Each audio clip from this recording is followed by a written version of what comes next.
Mama. Welcome dito sa The Chika! Pero bago ang lahat, kung hindi ka pa nakapag-subscribe, mag-subscribe ka na para updated ka sa aking mga bagong chika.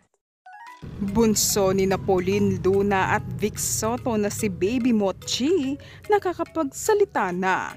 Masayang ibinahagi ni Pauline ang isang video clip ni Baby Mochi sa kanyang official Instagram na nakakapagsalita na ang kanilang 8 months old na bunsong anak nila ni Bossing.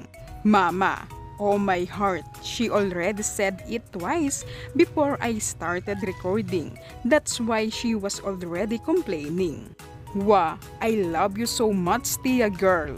You, ate, and dad are my greatest gifts.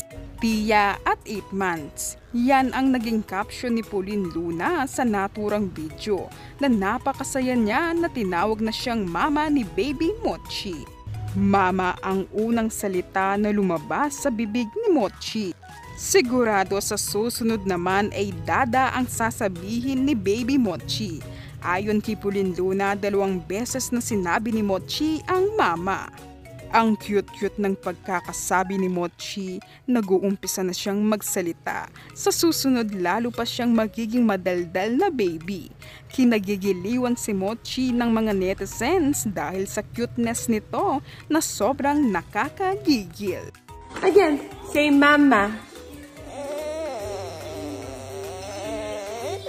Mama.